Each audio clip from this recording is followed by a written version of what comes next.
બોલીએ દુર્ગા માત કી જય, કુળદેવી માત કી જય. અતઃ શ્રી દુર્ગા સપ્તસતી દ્વિતીય અધ્યાય. દેવતાઓના તેજથી દેવીનો પ્રાદુર્ભાવ અને મહિષાસુરની સેનાનો વધ. અતઃ ધ્યાનમ. હું પદ્માસન પર બેસેલા પ્રસન્ન વદના મહિષાસુર મર્દિની ભગવતી મહાલક્ષ્મીનું ભજન કરું છું કે જેવો પોતાની ભુજાઓમાં અક્ષમાલા, પરશુ, ગદા, બાણ, વજ્ર, પદ્મ, ધનુષ, કુંડિકા, દંડ, શક્તિ, ખડગ, શંખ, ઘંટા, મધુપાત્ર, શૂળ, પાસ અને ચક્ર ધારણ કરે છે. ઓમ બ્રીમ. ઋષિ કહે છે, અગાઉ સમયમાં દેવતાઓ અને અસુરો વચ્ચે પૂરા 100 વર્ષ સુધી ઘોર યુદ્ધ થયું હતું. તેમાં અસુરોનો સ્વામી મહિષાસુર હતો અને દેવતાઓનો નાયક ઇન્દ્ર હતા. તે યુદ્ધમાં દેવતાઓની સેના મહાબળવાન અસુરોથી પરાજય પામી. સમસ્ત દેવતાઓને જીતીને મહિષાસુર ઇન્દ્ર બની બેઠો. ત્યારે પરાજિત દેવતાઓ પ્રજાપતિ બ્રહ્માજીને આગળ કરીને તે સ્થાને જઈ પહોંચ્યા કે જ્યાં ભગવાન શંકર અને વિષ્ણુ વિરાજમાન હતા. દેવતાઓએ મહિષાસુરના પરાક્રમનો તથા પોતાના પરાજયનો યથાવત વૃત્તાંત તે બંને દેવેશ્વરોને વિસ્તારપૂર્વક કહી સંભળાવ્યો. તેમણે કહ્યું, હે ભગવાન, સૂર્ય, ઇન્દ્ર, અગ્નિ, વાયુ, ચંદ્રમા, યમ, વરુણ તથા બીજા દેવતાઓનો પણ અધિકાર છીનવીને મહિષાસુર પોતે જ સૌનો અધિષ્ઠાતા બની બેઠો છે. તે દુરાત્મા અસુર મહિષે સમસ્ત દેવતાઓને સ્વર્ગમાંથી કાઢી મૂક્યા છે. તેઓ અત્યારે મનુષ્યોની જેમ પૃથ્વી પર વિચરી રહ્યા છે. દૈત્યનું આ સઘળું અપકૃત્ય અહીં તમને સંભળાવ્યું. હવે અમે તમારા શરણમાં આવ્યા છીએ. તમે તેના વધનો કોઈ ઉપાય વિચારો.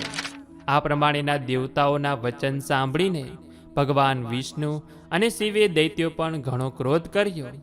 તેમના ભવામ ખેંચાઈ ગયા અને મોં કરાડ થઈ ગયા.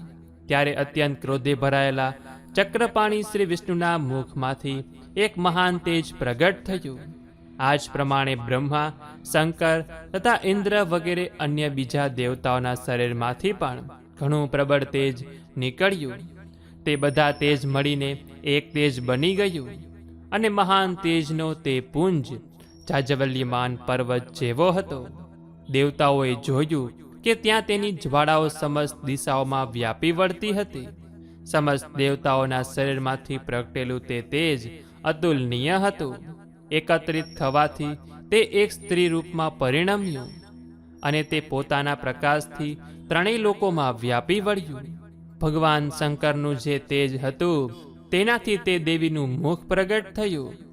યમરાજના તેજથી તેના માથે વાળ ઉગી નીકળ્યા. વિષ્ણુ ભગવાનના તેજથી પૂજા ઉત્પન્ન થઈ. ચંદ્રમાના તેજથી 2 સ્તનોનો અને ઇન્દ્રના તેજથી મધ્યભાગ એટલે કે કમરનો પ્રાદુર્ભાવ થયો. વરુણના તેજથી જંઘાઓ તથા પિંડીઓ અને પૃથ્વીના તેજથી નિતમ ભાગ પ્રગટ થયો. બ્રહ્માના તેજથી 2 પગ અને સૂર્યના તેજથી તેમની આંગળીઓ બની. વસ્યુઓના તેજથી હાથોની આંગળીઓ અને કુબેરના તેજથી નાક પ્રગટ થયું. પ્રજાપતિના તેજથી તે દેવીના દાંત અને અગ્નિના તેજથી 3 આંખો પ્રગટ થઈ.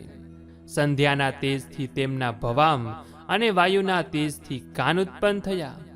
આ જ પ્રમાણે અન્ય દેવતાઓના તેજથી તે કલ્યાણમયી દેવીના અન્ય અંગનો પ્રાદુર્ભાવ થયો.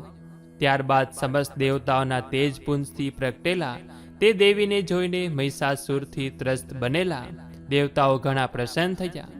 પિનાકધારી ભગવાન શંકરે પોતાના શૂળમાંથી એક શૂળ કાઢીને તેમને આપ્યું અને પછી ભગવાન વિષ્ણુએ પણ પોતાના ચક્રમાંથી ચક્ર ઉત્પન્ન કરીને ભગવતીને અર્પણ કર્યું. વરુણે પણ શંખ આપ્યો. અગ્નિએ તેમની શક્તિ આપી. વાયુએ ધનુષ્ય તથા બાણ ભરેલા 2 ભાથા આપ્યા. સહસ્ત્ર આંખોવાળા દેવરાજ ઇન્દ્રે પોતાના વજ્રમાંથી વજ્ર ઉત્પન્ન કરી આપ્યું. એરાવત હાથી ઉપરથી ઉતારીને એક ઘંટ પણ આપ્યો. યમરાજે કાળદંડમાંથી દંડ, વરુણે પાશ, પ્રજાપતિએ સ્ફટિકાક્ષ માળા, બ્રહ્માજીએ કમંડળ આપ્યું. સૂર્ય પોતાના કિરણોનું તેજ દેવીના સમસ્ત રોમકૂપોમાં ભરી દીધું. કાળે તેમની ચમકતી ઢાલ અને તલવાર આપી. ક્ષીર સમુદ્રે ઉજ્જવળ હાર તથા ક્યારેય જીર્ણ ન થાય તેવા 2 દિવ્ય વસ્ત્રો આપ્યા. અને એ સાથે જ તેમણે દિવ્ય ચૂડામણી, 2 કુંડળ, કડા, ઉજ્જવળ અર્ધચંદ્ર અને બધા બાહુઓ માટે કેયુર, 2 પગો માટે નિર્મળ નુપુર, ગળાની સુંદર હાસડી અને બધી આંગળીઓમાં પહેરવા માટે રત્નોની બનેલી વીંટીઓ પણ આપી. વિશ્વકર્માએ તેમને અત્યંત નિર્મળ પરશુ આપ્યું.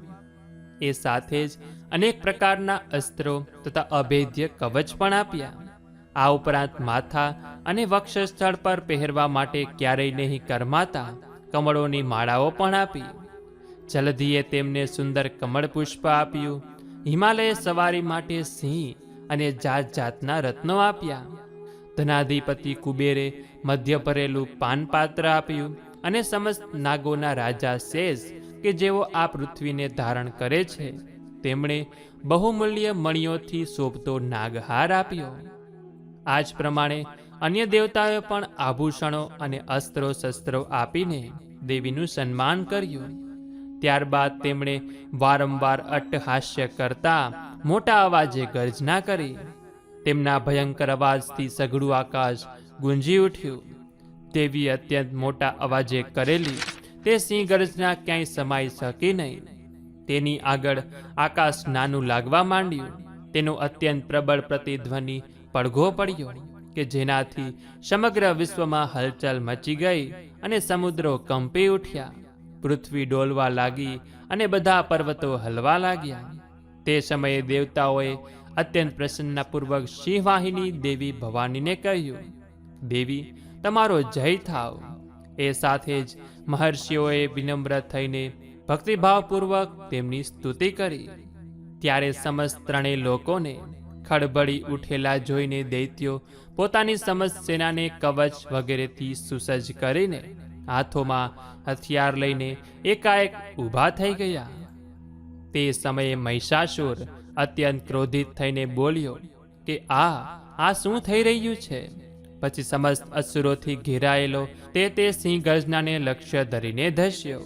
આગળ જઈને પહોંચીને તેણે તે દેવીને જોયા કે જેઓ પોતાના તેજથી 3 લોકોને અજવાળી રહ્યા હતા.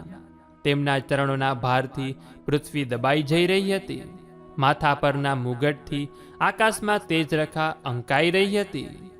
અને તેઓ પોતાના ધનુષ્યના ટંકારવથી 7 પાતાળોને ખળભળાવી રહ્યા હતા. તે દેવી પોતાની 1000 ભુજાઓથી સમસ્ત દિશાઓને ઢાંકી દેતા ઊભા હતા. ત્યારબાદ તેમની સાથે દૈત્યોએ યુદ્ધ આરંભી દીધું. અનેક પ્રકારના અસ્ત્રો શસ્ત્રોના પ્રહારોથી સઘળી દિશાઓ દૈદીપ્યમાન થઈ રહી હતી. ચિક્ષુર નામનો મહાન અસુર મહિષાસુરનો સેનાપતિ હતો. તે દેવી સાથે યુદ્ધ કરવા લાગ્યો. ચામર પણ અન્ય દૈત્યોની ચતુરંગી સેના સાથે લઈને યુદ્ધ કરી રહ્યો હતો. ઉદગ્ર નામના મહાદૈત્યે 60,000 રથારૂઢ અસુરો સાથે આવીને ઘમસાણ મચાવ્યું. મહાહનુ નામનો દૈત્ય 1 કરોડ રથારૂઢ અસુરોના સાથમાં યુદ્ધ કરવા લાગ્યો, જેના રૂવાડા તલવાર જેવા તીક્ષ્ણ હતા. તે અસિલોમા નામનો મહાદૈત્ય 5 કરોડ રથારૂઢ સૈનિકો સહિત યુદ્ધમાં જોડાયો. 60 લાખ રથારૂઢ અસુરોથી ઘેરાયેલો બાસ્કલ નામનો દૈત્ય પણ તે યુદ્ધભૂમિમાં લડવા લાગ્યો. પરિવારિત નામનો દૈત્ય હાથી સવારો અને ઘોડે સવારોની અનેક ટુકડીઓ તેમજ 1 કરોડ રથારૂઢ અસુરોની સેના લઈ સાથે યુદ્ધ કરવા લાગ્યો. 5 અરબ રથારૂઢ અસુરોથી ઘેરાયેલો બિડાલ નામનો દૈત્ય પણ યુદ્ધ કરવા લાગ્યો. આ સિવાય બીજા પણ હજારો મહાદૈત્યો રથો, હાથીઓ અને ઘોડાઓવાળી સેના સાથે લઈને દેવી સામે યુદ્ધ કરવા લાગ્યા. મહિષાસુર પોતે તે યુદ્ધભૂમિ પર કોટી કોટી હજારો રથો, હાથીઓ અને ઘોડાઓવાળી સેનાથી ઘેરાયેલો ઊભો હતો. તે બધા દૈત્યો તોમર, ભેંદીપાલ, શક્તિ, મુસળ, ખડગ, પરશુ, પટ્ટીશ વગેરે અસ્ત્ર શસ્ત્રનો પ્રહાર કરતા રહીને દેવી સાથે યુદ્ધ કરી રહ્યા હતા. કેટલાક દૈત્યોએ તેમના પર શક્તિના પ્રહાર કર્યા, કેટલાકે પાસ ફેંક્યા, તો કેટલાક બીજા દૈત્યોએ ખડગના પ્રહારો કરીને દેવીને મારી નાખવાનો પ્રયત્ન કર્યો. પણ દેવીએ પણ ક્રોધે ભરાઈને રમતમાં જ પોતાના અસ્ત્રો શસ્ત્રોની વૃષ્ટિ કરીને દૈત્યોના સમસ્ત અસ્ત્રો શસ્ત્રોને કાપી નાખ્યા. તેમના મુખ પર પરિશ્રમનું કે થાકનું લેશ માત્ર પણ નામો નિશાન ન હતું. દેવતાઓને ઋષિઓ તેમની સ્તુતિ કરી રહ્યા હતા અને તે ભગવતી પરમેશ્વરી દૈત્યોના શરીરો પર અસ્ત્રો શસ્ત્રોની ઝડી વરસાવી રહ્યા હતા. દેવીનું વાહન સિંહ પણ ક્રોધે ભરાઈને પોતાની કેસવાળી ઝુલાવતો અસુરોની સેના વચ્ચે એવી રીતે વિચરતો હતો કે જાણે જંગલોમાં દાવાનળ ફેલાઈ રહ્યો હોય. યુદ્ધભૂમિમાં દૈત્યો સાથે યુદ્ધ કરતા દેવી અંબિકાએ જેટલા નિશ્વાસ છોડ્યા તે બધા જ તત્કાળ સેંકડો હજારો ગણરૂપે પ્રકટ થયા અને તેઓ પરશુ, ભેંદીપાલ, ખડગ, પટ્ટેશ વગેરે આયુધો વડે અસુરોનો સામનો કરવા લાગ્યા. દેવીની શક્તિથી વૃદ્ધિ પામેલા તે ગણો અસુરોનો નાશ કરતા કરતા નગારા, શંખ, વાદ્યો વગાડે છે.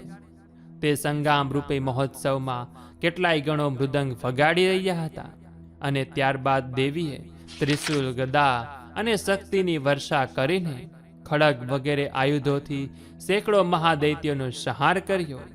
કેટલાકને ભયંકર ઘંટનાદથી મૂર્છિત કરીને મારી નાખ્યા.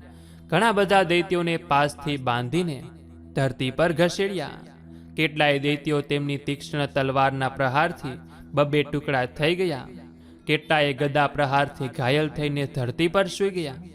કેટલાય મુસળના પ્રહારથી અત્યંત ઘાયલ થઈને લોહી ઓકવા લાગ્યા.